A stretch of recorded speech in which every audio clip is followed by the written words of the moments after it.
Hello everyone, I hope you had a good lunch. I want to welcome you to this session, which is devoted to monetary policy innovations for funding UBI. We'll be talking about monetary policy and currency innovations. On the program we have three sets of speakers. Our third individual, Charles Pinwill, was unwell this morning. I'm not sure if he'll be able to join us, but we'll see. It's possible maybe we'll show you a YouTube clip because he can't be here in person. We have some colleagues of his who can help with that.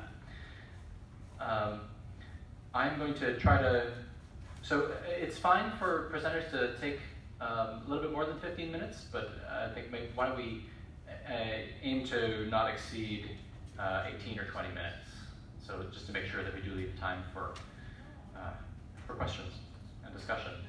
So our first speaker is Eric Stetson, who's representing himself and his colleague Brendan Venetta, and I will let our speakers introduce themselves. So, thank you,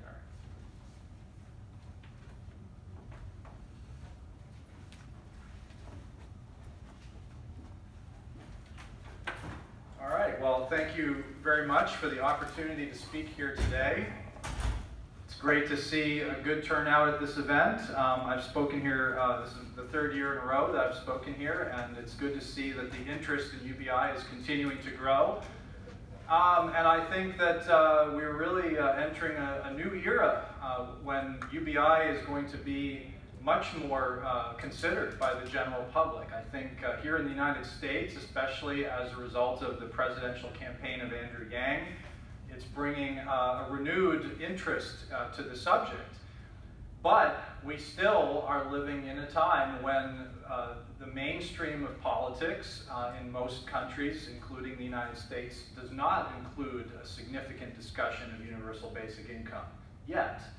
And although I think that will change over the next 10 to 20 years as the consequences of technologies that lead to unemployment as a result of automation will be forcing the issue in our society, it may take a while for this to become a mainstream political debate.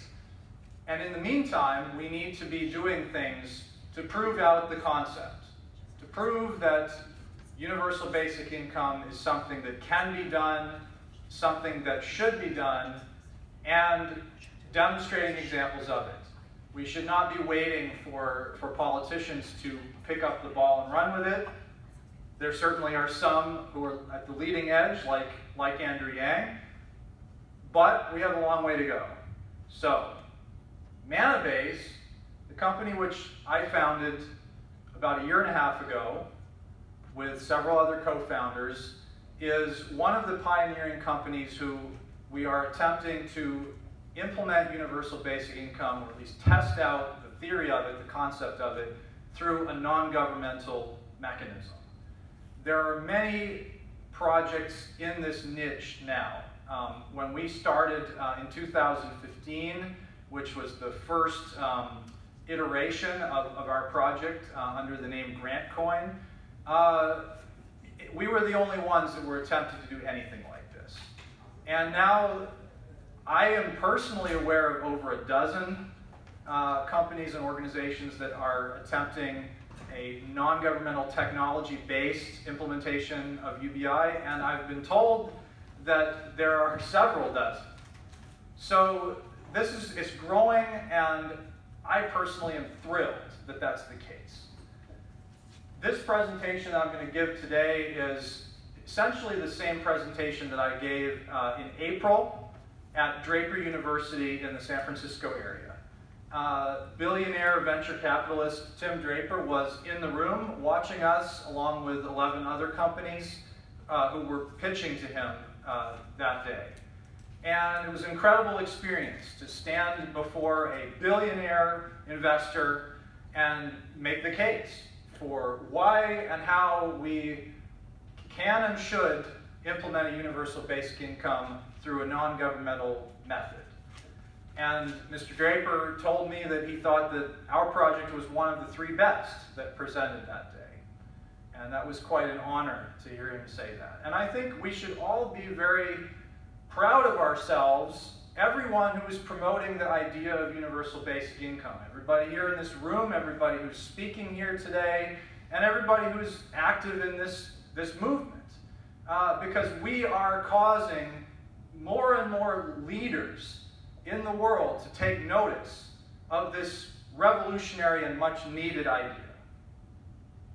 So, the specific concept that Mannabase is pursuing to implement a universal basic income is the idea of combining it with a social media platform.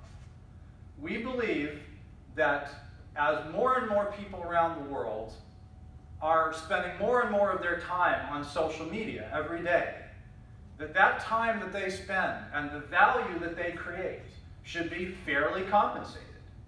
Why should all of the profits from social media platforms like Facebook or Twitter, for example, flow to the top of the economic pyramid?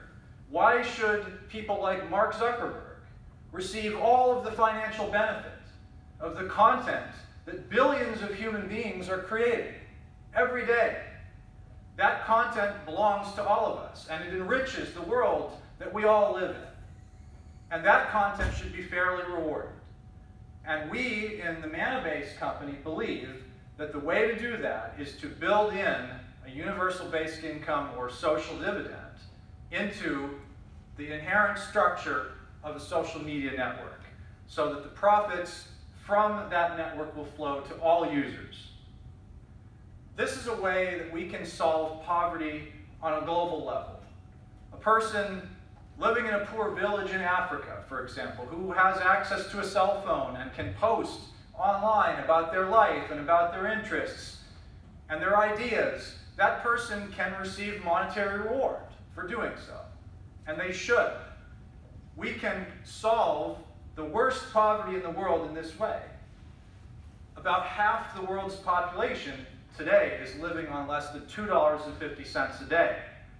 And so we're only talking about the need for just a few $100s a year in a social dividend to literally double the standard of living of half of the world's population. That's something that can realistically be accomplished through business. If businesses are fairly distributing the profits to the users that create the content, the value that their businesses make money from. So this is what we're doing with Mannabase. And as automation becomes more and more of an issue, as more and more people lose their traditional jobs, their traditional forms of employment, it will be increasingly necessary for the things that people do in their everyday life, like posting on social media, to be fairly remunerated with a social dividend. Now, there are several aspects of our project that we have to deal with in order to make it work. One of them is the most important issue, which is how do you ensure that a person signing up for a UBI is actually a real, unique human being. Another issue is how do you actually transfer the value. It's very difficult to do that with traditional currencies, to do that around the world. So you have to come up with alternative ways. We're creating a social dividend. We're giving it to children as well. I'm going to be talking about that later in the presentation. We're going to be gamifying the process of giving, voluntary giving. There are many people that don't need a basic income, and we want to incentivize those people to give it away, to pay it forward to people who do need it. And I'm going to talk a little bit later on about the revenue model of how through a business we can implement a UBI, how that can actually be financially sustainable. So, the biggest issue that has to be solved is one user, one account. A year ago, we had hundreds of thousands of people signing up on Mannabase.com. When we did an analysis of that data, we found out that over half of them were fraud. People signing up over and over again. It turned out that a lot of it was coming from just a few countries. It was coming from people in Southeast Asia who were very skilled at fraud. They figured out how to beat the system. We were using cell phone-based verification. And we found out that there are ways to beat that. You can buy SIM cards in bulk, and you can fake, as though you have 1,000 cell phones. So that we figured out that wasn't a good method. We then started trying to verify people using a traditional method of just, having them submit a photo of their face with holding up their government-issued ID next to their face.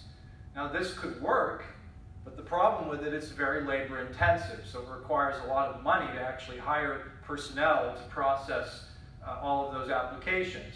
So you end up spending just about as much money on the labor required to enroll people in the program as the money that you can actually give away, at least at our relatively underfunded state so far.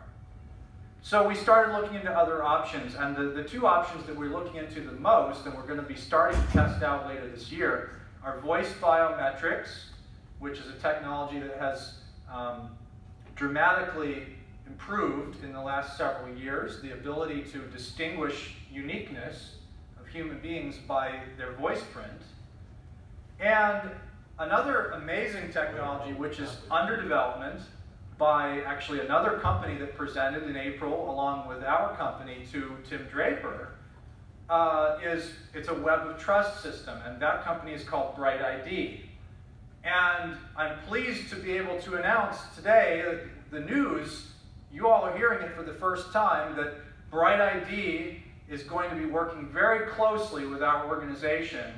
In fact, their founder and one of their other board members is joining our board as well, and we're going to be all working together to implement this technology in connection with our methodology for distributing a UBI, and working to build a nonprofit organization that can essentially create a hedge fund for the people, a way to provide social dividend to all the people of the world that's backed up by an investment portfolio of lots of different types of assets. I'm going to talk a little bit more about that later in the presentation.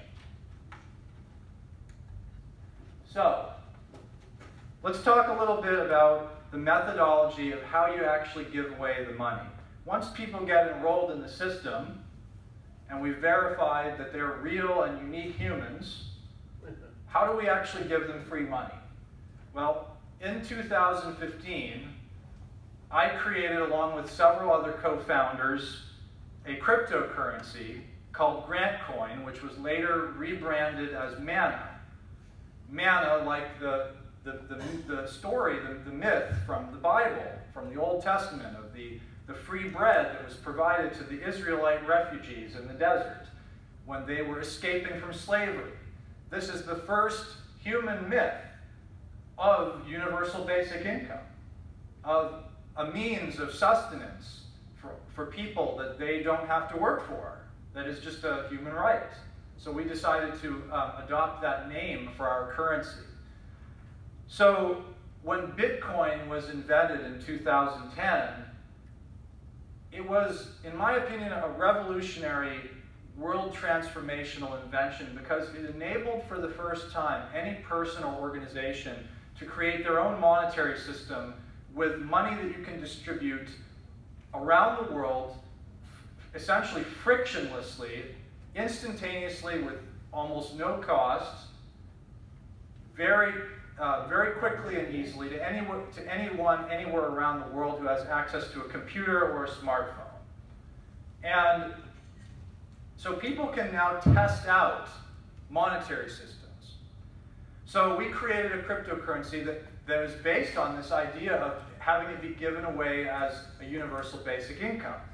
And over the last few years, we've given free money away through the Manna cryptocurrency to over 100,000 people around the world in just about every country around the world. And the amount of money that we've given away is over $200,000 worth. So people aren't getting very much yet, but we've proven the concept that it can be done. And all it really requires is more funding at this point to be able to give away more.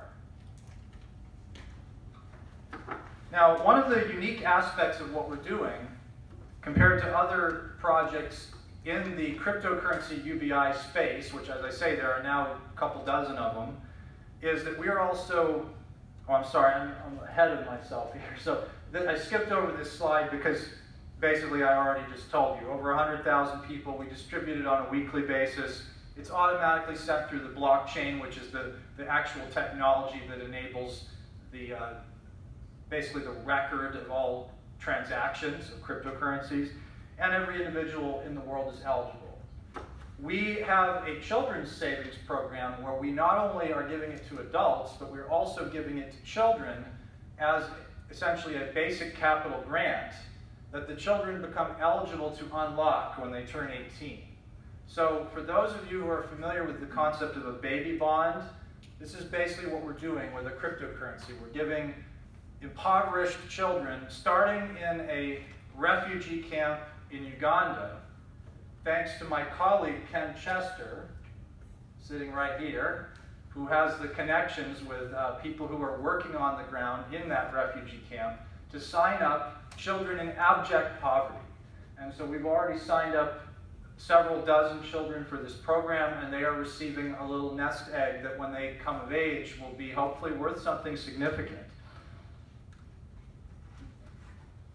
Now, I'm going to talk about this just very quickly, but one thing we want to do is enable people to give away the UBI that they receive to people who need it more. Because many people really don't need the financial help, but we want them to be part of the system. So we want them to be able to receive it, but then pay it forward to others. So on Mannabase, we're creating a mechanism where people can give away the free money that they receive to other individuals or demographic groups of people or organizations. So you might be able to, for example, give to children living, let's say, in Africa, or if you're interested maybe to give to women in Latin America, or if you're interested to give to people in a country that has just suffered from a hurricane and devastating effects of a natural disaster, or whatever it is, however it is that you want to give away your UBI, you'll be able to do that and you'll be incentivized to do it. So one of the most important things that people always ask when it comes to, UBI of any type of UBI is how do you fund it? And so this is what I'm going to kind of conclude on this point. What we're doing, our vision primarily, is to fund it through profitable business by acquiring either, first of all, through our own business, hopefully that we can grow our own business to become profitable, and then use a big part of the profits to return it back to the people in the form of our UBI, and also to acquire equity ownership stakes in other businesses, especially companies that are innovating new technologies that are putting people out of work, like companies working in artificial intelligence, robotics, things of that nature. So we want to build an investment fund that we will use our nonprofit organization, because we have both a for-profit company and a nonprofit. So our nonprofit will be using this investment fund to fund the UBI. So we are looking for companies to donate stock as a charitable gift, to be socially responsible. We're looking for philanthropists to make endowments, and so on and so forth. And I'm just going to really quickly, because I don't have much time left, but I'm Eric Stetson, founder and CEO. We've got a great team of other people as well, an amazing CTO with over 30 years of experience in IT, a lead developer from Toronto who has worked for major corporations such as Amazon, and my two co-founders, Jonathan Freshen and Brandon Venetta. Brandon couldn't be here today, unfortunately, because his wife just had a baby. Yay! So for a good reason, he couldn't be here. And we have a great team of advisors as well, including Andrew Yang, presidential candidate, including Nick Gogarty, who is a very experienced leader in the field of international finance, who lives here in the New York area, and a professor here in New York by the name of Paul Johnson at Fordham and Columbia Universities, and several other amazing advisors. And we also are partnered with a couple of organizations, including Stanford University's Code the Change program, where 7 student developers are working for us as interns for 2 years. Sandfundstanken, which is a think tank in Denmark, and also Bright Idea, as I mentioned. And just in closing, I just want to mention as well that Ken is joining the board of directors of our nonprofit, and I'm very grateful to be working with Ken as well, who's doing amazing work for us in our projects in Africa. So thank you all very much, and I look forward to answering any questions that you may have.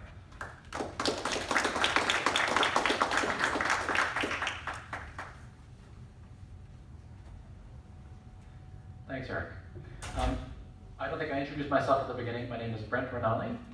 I'm happy to say that our third speaker has arrived and will be with us. Our second speaker, we'll introduce now, is Eduard Lukschandl, visiting us from Austria. And we're going to need some, oh, excellent. Thank you. We've got some help there transferring the slideshow.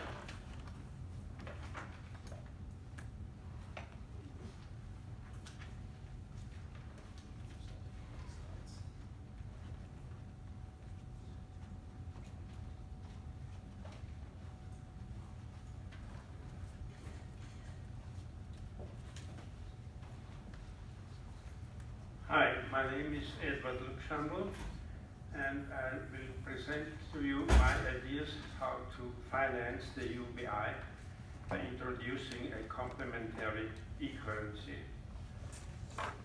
After a short introduction, I will give you the background idea, then use a metaphor. The next slide will be the implementation of perishable money, the system today and the system after implementation. I call it the circular dollar cycle. The impact on the players, how actually things are paid for, some numbers, lots of open questions, and to summarize, universal circular income.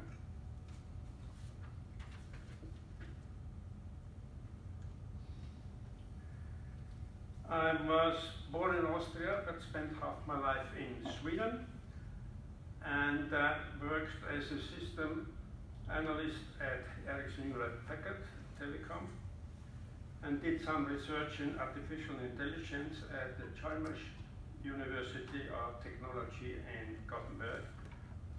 I am retired now, returned to Vienna, and have no education in economics at all.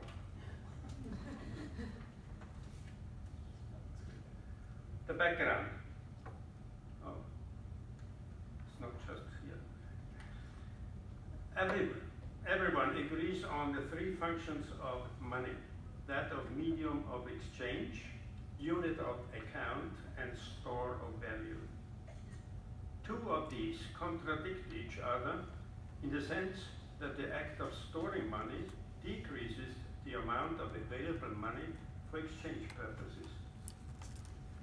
And for me, the logical solution is to use two currencies in parallel, one for storing and the perishable one for buying goods and services. The idea goes back to Silvio Gisel's Freigeld, free money theory from the early 20th century. It has been implemented by the mayor of Basel, Austria, during the Great Depression in 1932. He issued certified compensation bills that regularly lost their value, and in order to keep the value, the owner had to buy and attach stamps to them. This led to an enormous upswing on the local economy until the experiment, after 13 months, was ended by the Austrian National Bank.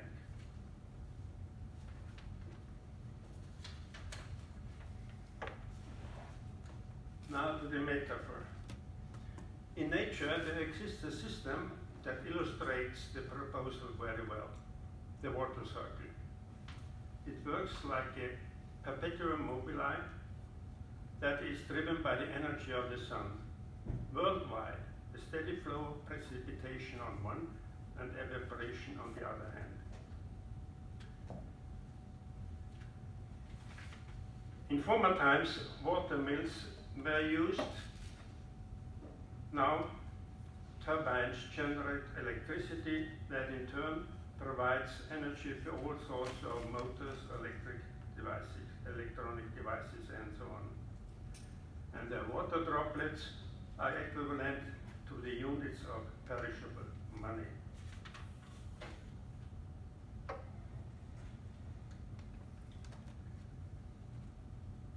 The implementation, have I shown this?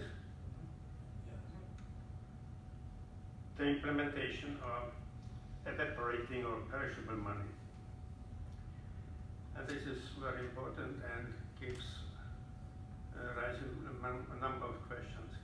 At the central bank, an account is created for every citizen, and not every citizen alone, but all the check accounts in the country will have another one parallel to it. And the currency is called, for example, the circular dollar. The C dollar will exist as digital cash only. In other countries, the name will be C euro or C krona in Sweden or C pound in Great Britain. Once a month, a certain amount will be added to it automatically, only to the accounts of human beings, not for companies. For example, $1,000 for grown-ups and 500 for the others, UBI.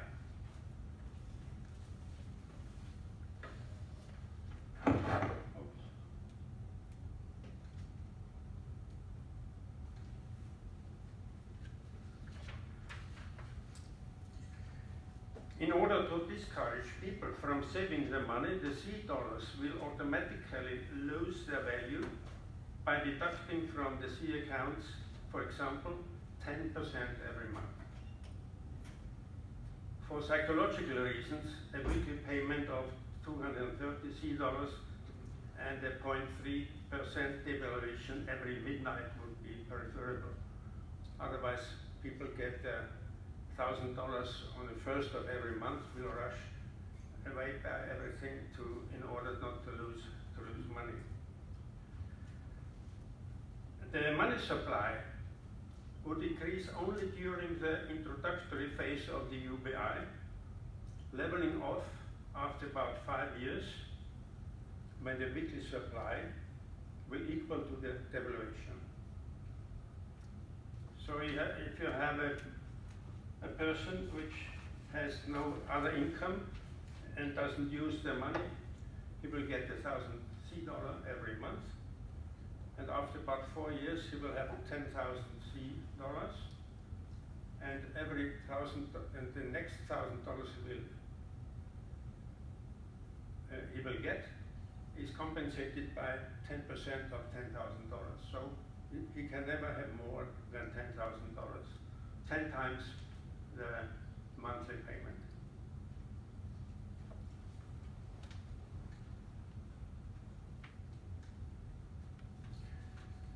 The system today, it is a very simple model with 3 players, the state, the citizens, and the companies.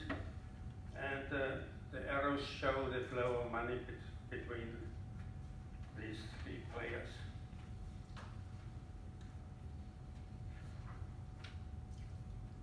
In addition to this flow of money, the ordinary dollars, there will be the C dollar cycle. The UBI rain will fall on the citizens. The citizens will spend their money mostly to the poor people, mostly to the grocer or to the landlords. So the companies will get money from the citizens. And the question marks, I mean, the question is who must take C dollars. So the government has to say everyone has to take it like the ordinary dollars, or he may say no, you are not allowed to pay taxes, buy C dollars, and so on. But in the end, I think the best thing is to do is that everyone has to accept C dollars as official currency.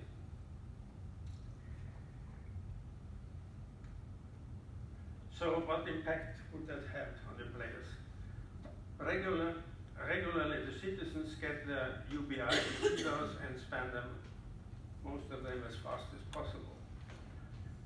And I will not talk about excluding the state from the system, but jump to the conclusion that everyone has to accept it, including the state. So taxes will be paid by using C dollars. State pays social welfare with C dollars, which is a disadvantage because it's not as much worth as ordinary dollars. And as I said before, the total amount of perishable money will be constant and distributed among all the players. So how paying is done? You have a customer, the payer, who has ordered from someone goods, and the receiver wants to get paid for that. So the payer has a digital payment card, with which he makes his payment, and the payment will be divided into two separate payments, one for the ordinary dollars and one from the C account of the payer. And usually, of course, he tries to empty the C account before he gives money from his ordinary dollar account.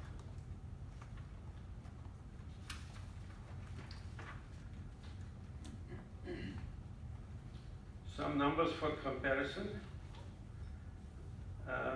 In order to get a feeling about what impact the UBI will have, I will take Austria as an example. The number of citizens is 8.7 million, I think like New Jersey. And about 8 billion euro will be poured into the system every month. The BNP, I think it's called Gross Domestic Product, forgot to translate that, amounts to 35 billion. That is 4 times as much as the 8 billion coming into the system every month, or distributed over 4 weeks. Some other numbers, VAT payments amount to 2.3 billion. So, as I said before, after about 5 years after the introduction, the total amount of C money in the system will amount to 80 billions, compared with the money supply M2, which means cash checking accounts and highly liquid assets, amount to 330 billion, 4 times as much.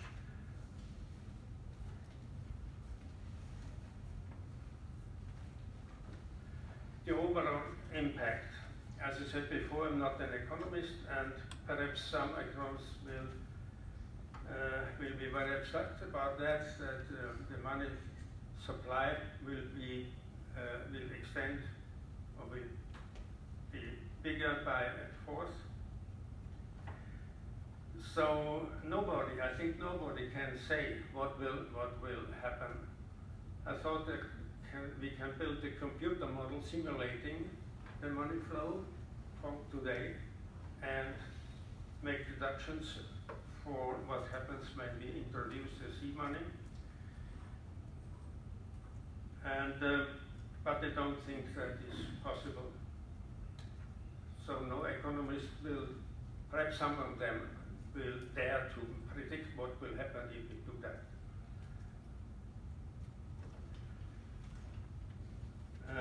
An important question is, what is the C dollar worth compared to the ordinary dollar? I have no idea. Do we have to pay, do we get 50 cents for a C dollar? Do we get 80 cents? I don't know. Depends on the individuals. And I think the central bank should establish the exchange rate. There might be individuals who on the street exchanging like you exchange money when you go abroad. And I think the famous forces of the market will see to it that there will be some exchange value. I will not talk about this.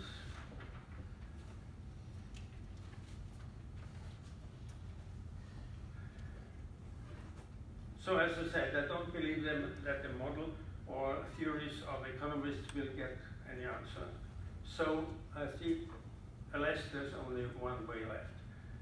We have to take away the B, basic income. Everyone should be able to live on it, and try to start with a substantial lower sum of money, for example, 200 or 300 euros monthly or $dollars a month. In this way, the system will be able to absorb the new money coming into the system, and we can just have a look at what the labor unions will do, what the state will do, how wages will rise or not rise. And after a period of a couple of years, the central bank can decide on either adjust the 10% or giving more money, and the state can regulate a bit by, the central bank to regulate by switching on the exchange value between $dollars and ordinary dollars.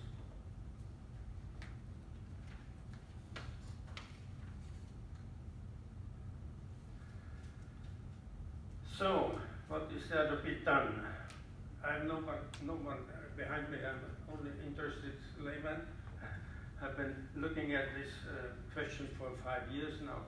Bought some economic books, but didn't get any wiser. So, future web.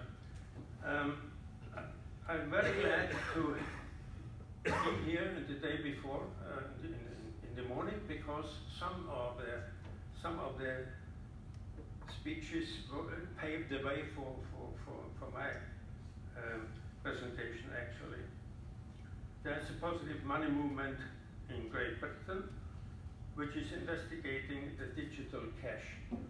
And even in Sweden too, there are ideas how to implement the e-krona or the e-pound. So my thoughts are not completely hanging in thin air, but there are different movements which influence or help my ideas.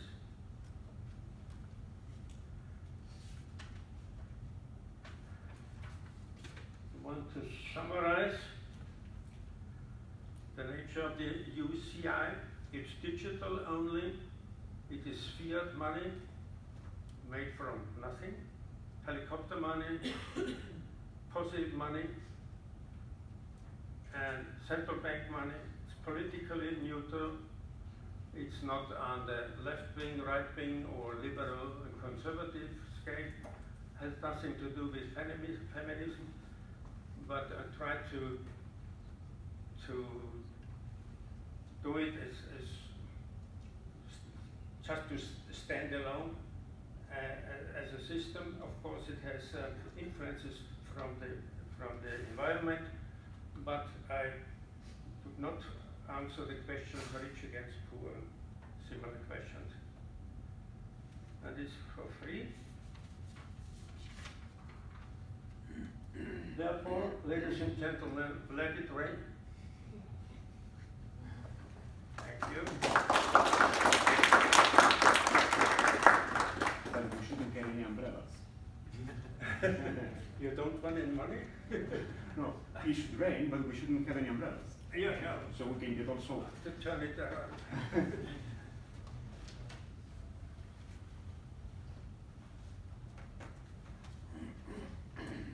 But can you give the references? Sorry? Can you give the slide with the references?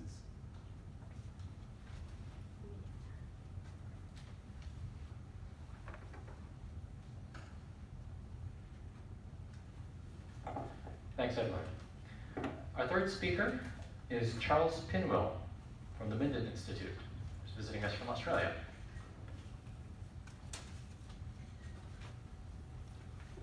So I'll signal you when there are 5 minutes left and 2 minutes left. Is that all right? Sorry? I'll signal you at 5 minutes left and 2 minutes left. that's right. I'll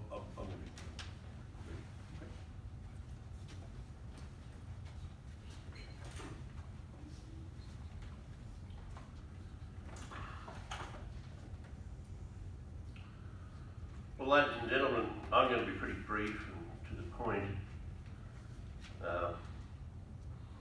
I find when I speak to people about basic income that there's a lot of acceptance, for various different reasons. Socially it's a good idea, it de-stresses a lot of lives, all sorts of social reasons that people will tell you that it's one hell of a good idea. However, if you look at governments and people, they tend to be backing away from it. You look at, say, the Swiss referendum. It's a great idea, but we're backing away from it. So, if you're going to have a look at why people are not, even though they like it, I think it's a good idea, it's socially acceptable, it's all that,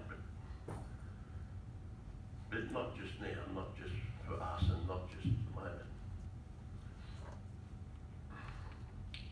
There's two problems with it.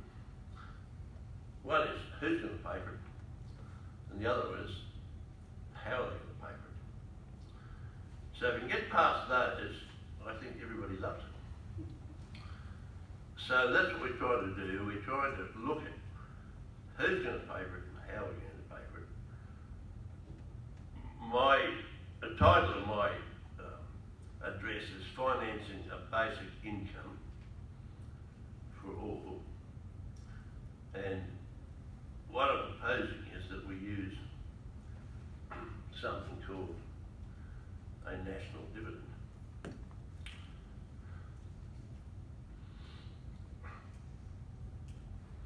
Now there's a bit of urgency about getting to this thing. The whole range of institutions are telling us about what's coming in terms of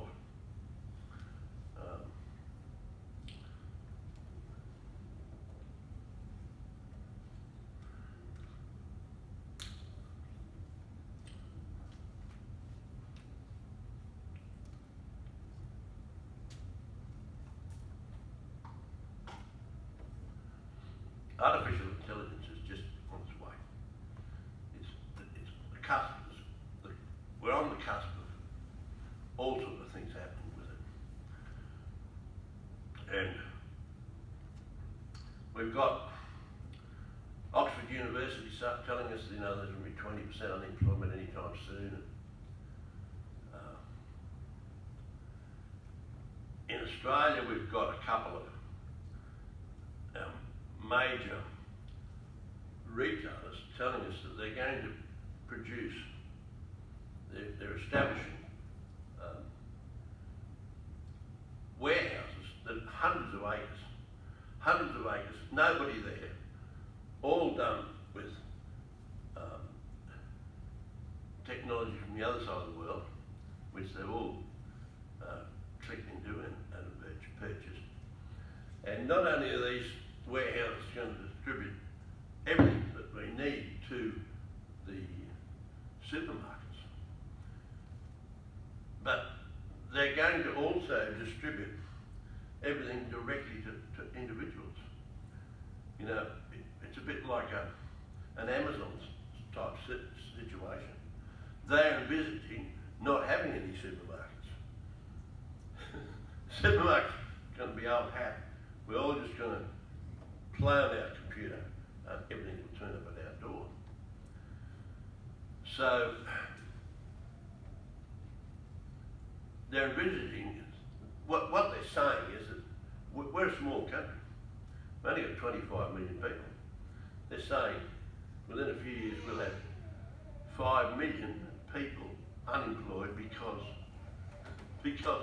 we've got this sort of super high-tech type economy coming. And of course, it's not just there, it's everywhere.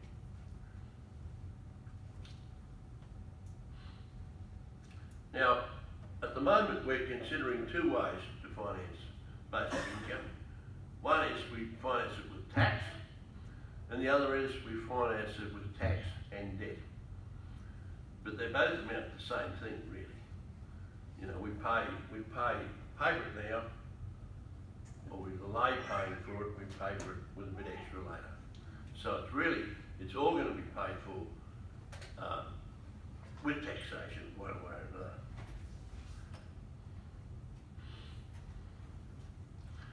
Now, a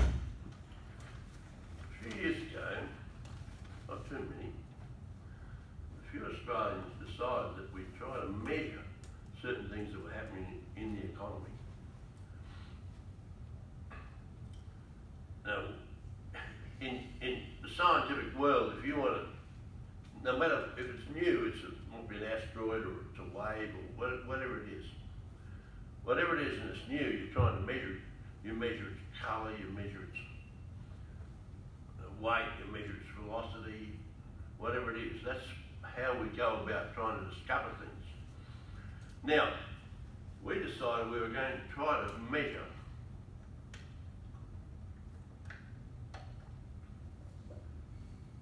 whether our economies were profitable or not. You know, you get a lot of talk about this company's profitable, that company's profitable, blah, blah. But we had a unique and ridiculous idea. Our thinking was that actually nations may be profitable. So we set about trying to measure it. And because statistics for the United States were pretty readily available, more than many other countries, we decided we're going to do something unique, never been done before. We're going to measure whether the United States is profitable or not. Is it a profitable proposition? So it was pretty easy measuring the, well, some of it anyhow.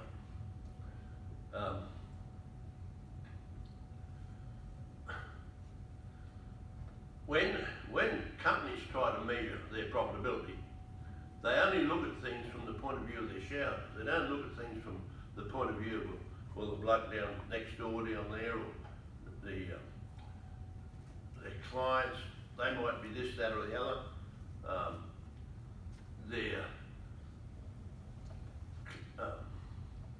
Their customers might have this, that, or the other point of view. What we did is we tried to measure the thing from the point of view wholly of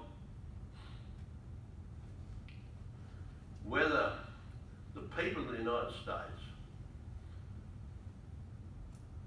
when everything was said and done, whether they were in profit or not. So the first thing we did, and we looked at the total income, and we look at total production. The total production of consumer goods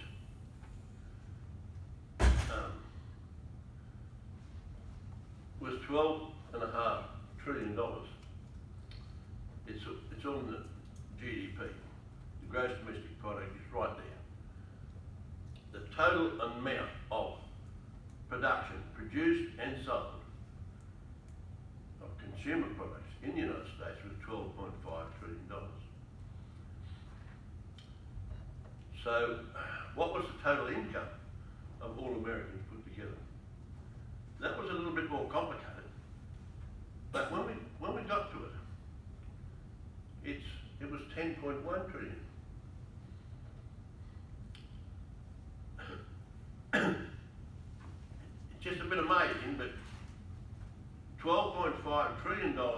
total amount of production produced and sold of consumer products, but the total income of all Americans, and all up, is 10.1 trillion.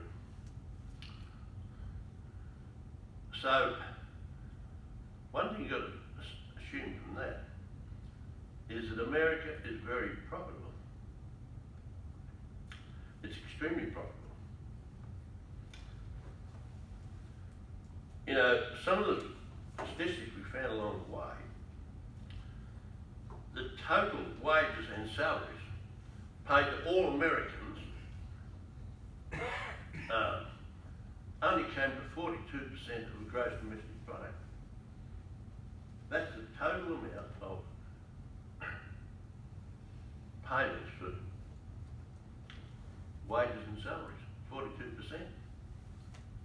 So it's a very, very interesting and very different situation to what most of us conceive it to be.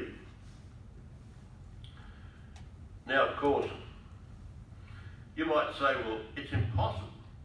If Americans they produced and sold $12.5 trillion worth of consumer goods, and yet their income was only 10.1.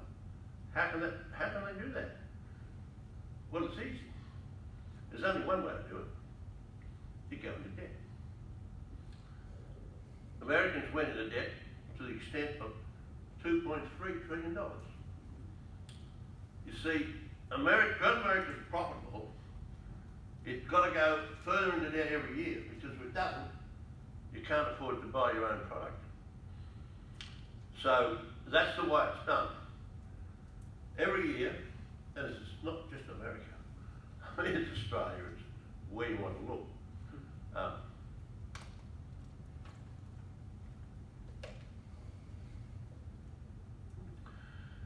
You simply have to go into debt to the extent that you are profitable. So it's a sad state of affairs, really, because America is profitable, and that's a wonderful thing, you know. I mean, that's a great thing. You know, people say, "Oh, America's not profitable," and so on. It is profitable, and anybody that tell you it's not, just go look at the facts. We've done the data. You know, we've got the prototype accounts, and they're there, and you can go and look at those and take any number of experts you like to go through all those accounts, and yet most countries are terribly profitable. But the really difficult thing is, if we're profitable, we can only afford to buy the excess product by going into debt. Okay. All right.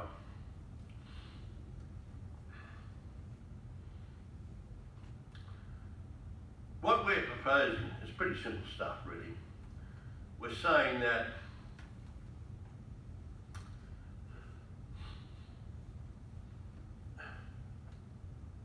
we could quite easily set up sort of a national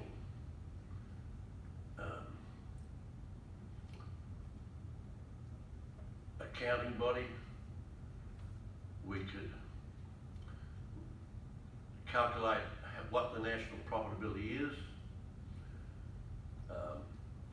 We could set up that entity with the ability to order the Reserve Bank to distribute to that entity whatever is necessary to fund the basic income or the national dividend.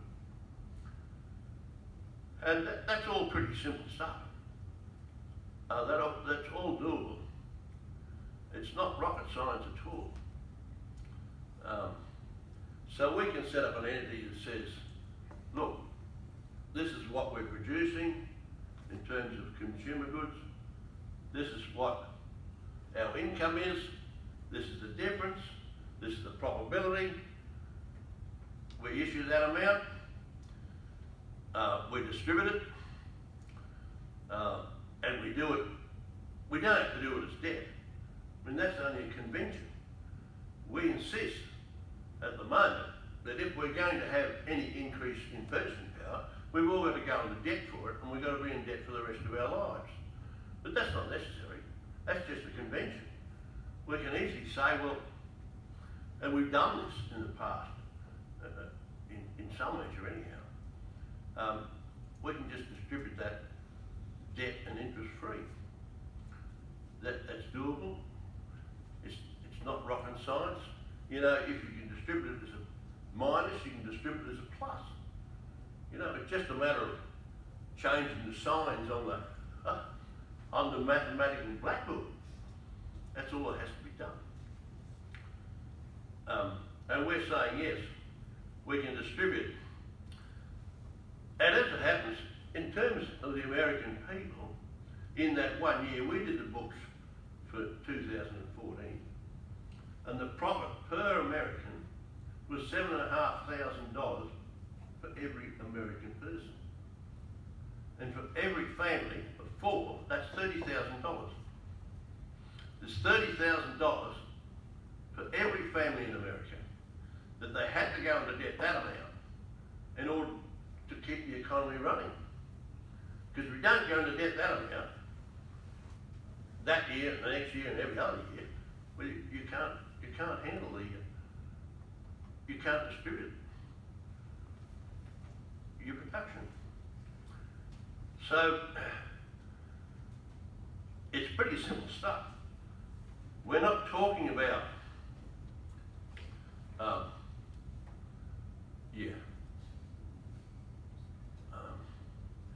we're not talking, you know, we heard a little bit about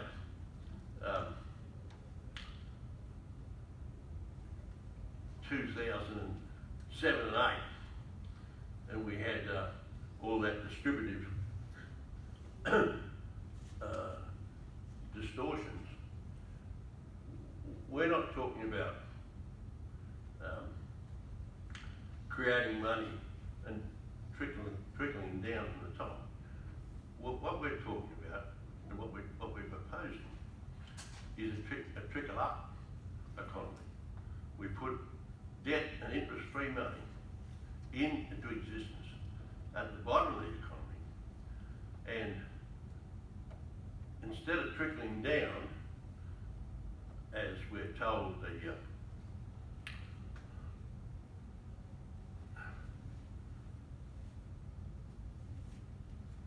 $80 billion a month they were putting into circulation was going to trickle down. We're saying we need some money put in at the bottom to trickle up. So we're talking about a distributive idea where we issue money and credit, interest and debt free, and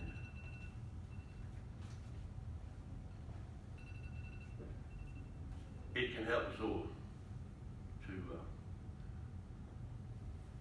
to wind this thing up from the bottom, but because that's what we have to do.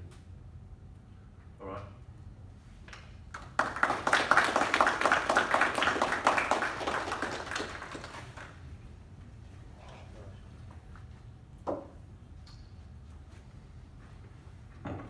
Thank you, Charlie. So I'd like to invite all 3 panelists up to the table now, and we will answer questions.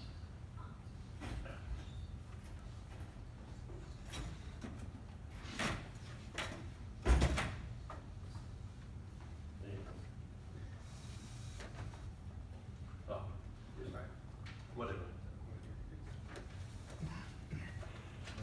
It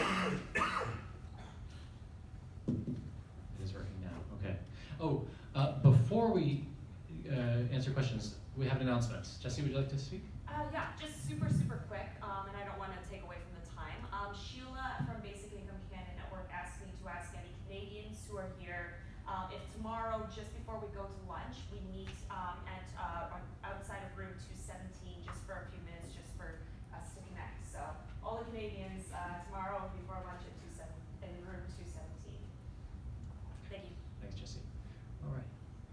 questions for any of our panelists?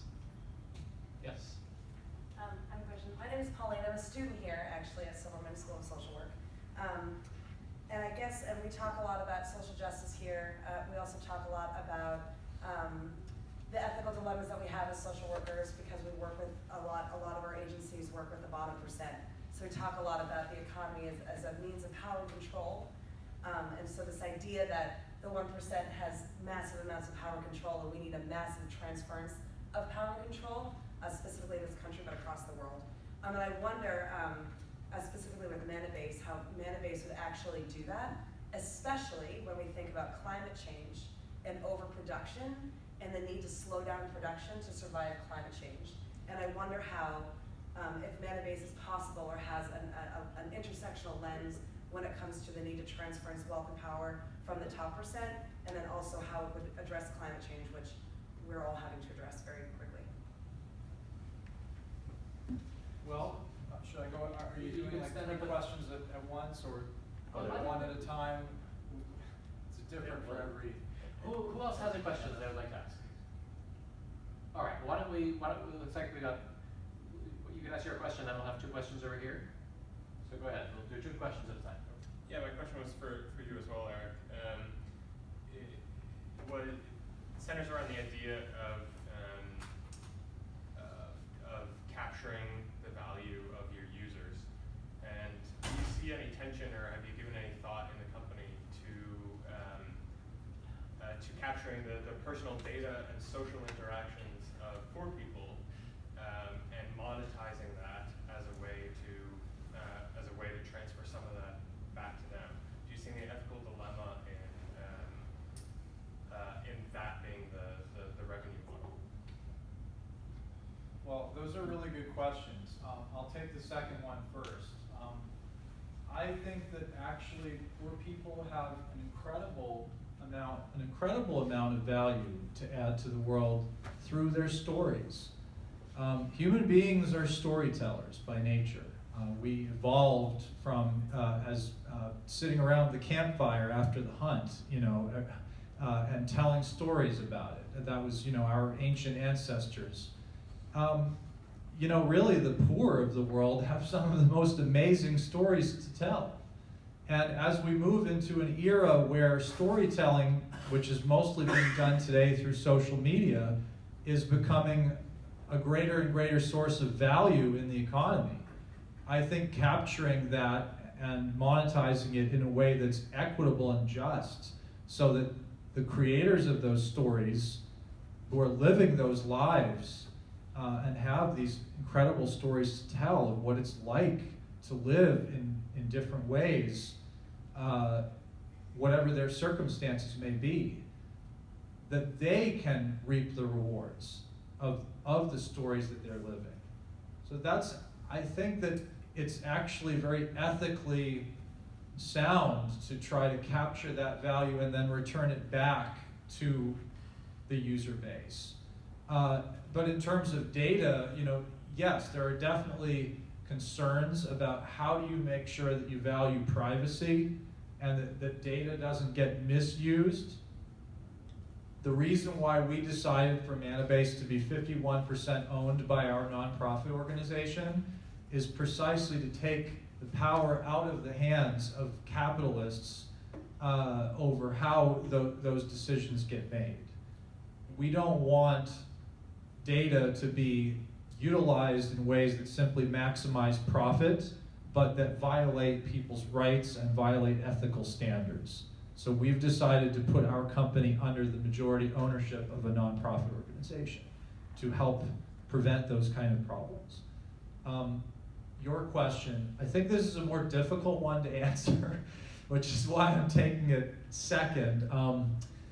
Climate change, I would say is one of the absolute most essential problems that we have to deal with as a species today. Many people would say it's the number one. Perhaps it is. It's at least top 3. I don't know exactly how it relates. I actually have not really thought a lot about specifically how does that issue relate to Mannabase, other than to simply say that having a social network that's animated by ethical principles and that will tend to attract people who believe in doing good in the world because of the way that the overall concept of that social platform will be based around goodness and ethics and justice, will probably help any cause to gain more resources. You know, we're going to be giving all kinds of money away for free to people on Mannabase who don't necessarily need a UBI, you know, if they're just middle-class Americans or Canadians, for example. And those people will be encouraged to give it away to organizations and people that need it more. And so, you know, we would hope that a lot of that money would get redistributed to organizations, for example, that are doing good on environmental issues. One of our co-founders, for example, Jonathan Freshen, is passionate about environmental issues, and he, it's really his biggest passion, actually, and he intends to do everything that he can to promote environmental organizations to be getting well represented on Mannabase. So that's the best I can answer today, and I'll have to think about it more. It's a very, very important question. Thank you. I might throw something in the middle of that. About 3 weeks ago, I met a professor of geology who teaches at a school of mines in Western Australia. And he had some really, really interesting stuff to tell me. For instance, he said that for almost all of the last billion years, the amount of CO2 in the atmosphere has been above 1,000 parts per million. At the moment it's only 400. He points out that apart from about 10% of that period, there's never been any ice at the poles. There's been no polar ice for 90% of the last billion years. He had some very interesting stuff, like where I come from, Queensland, there's a reef there that goes for 1,000 miles, and it's 40 miles wide, it's hundreds of feet high, and it just goes for 1,000 miles. And you know, by weight, 44% of that reef is CO2. All limestone is 44% CO2. We've got the largest limestone plateau in the south of Australia, the Nullarbor Plain. That's all limestone. So there's a lot of things that are very, very different that I think we have to be really brightening up and having a bit of a sharper look at some of these things, because it's just not as it was. I'd like to make sure, if it's all right, Charles, just make sure we have time to answer the questions. Okay. Yeah. All right. Well, that'll do me, if you like. We can certainly afterwards. There'll be plenty of time to dig deeper into some of these side issues. We have 2 more questions on the side. Yes. Sure. I also wanted to ask about the system you're talking about in terms of giving. This is for the Mannabase and Eric. In terms of giving to not-for-profits or to charities, and wondering if you had developed sort of a like what is that going to look like? Like, will it be sort of like a GoFundMe system where individuals who may have an emergency need funding and can reach out to the Mannabase community? Would you have long-term partnerships with NGOs and organizations? Would the criteria be like, say, the UN Sustainable Development Goals? I was just curious. And let's hear the second question as well. It's for Eduard, so. Go ahead, you can ask it now. So Eduard,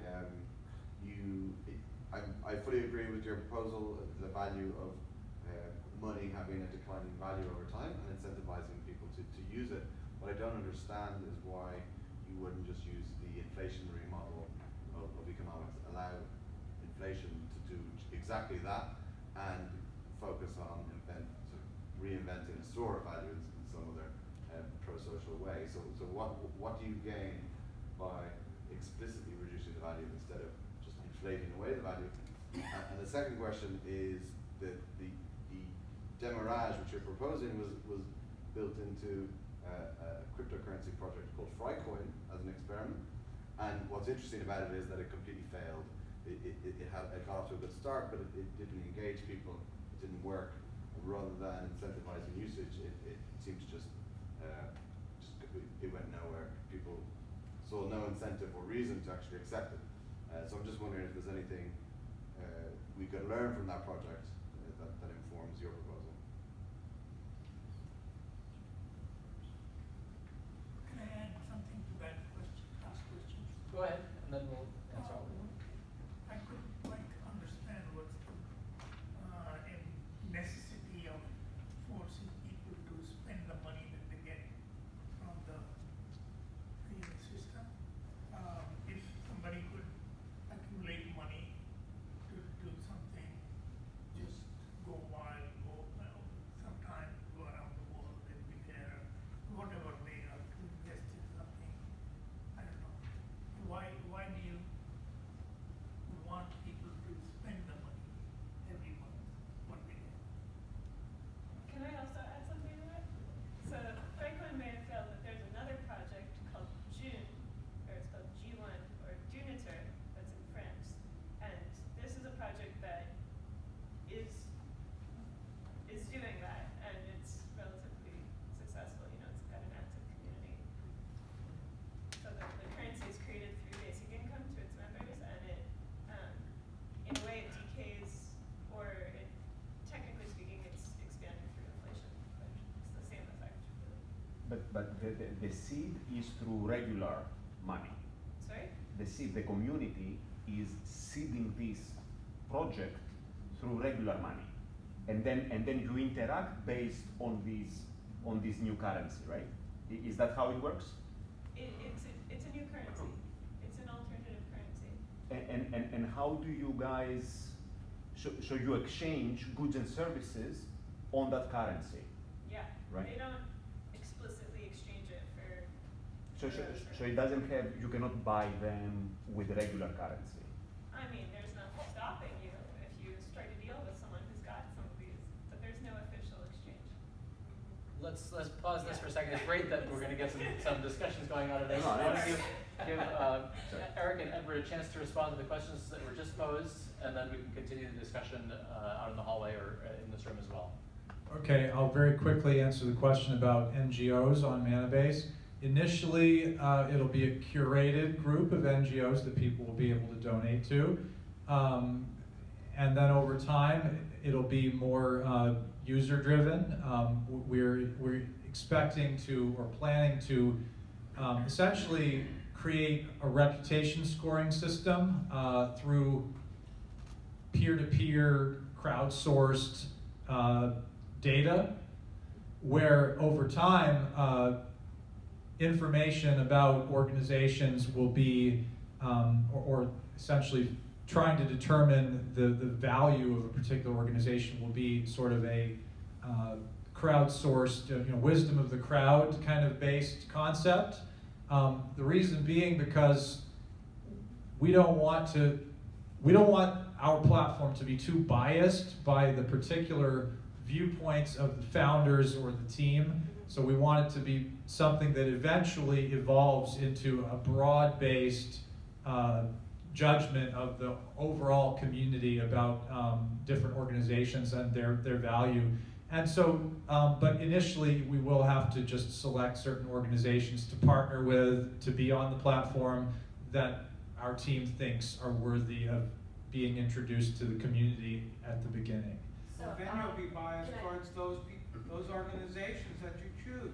Well, That's bias also. Well, but just to get it started. That's, So- no, so- once you start, you can't stop. so when I suggested. The big groups get bigger and bigger, and the other groups, like this organization, does nothing, or So- isn't seen, because they're not big enough.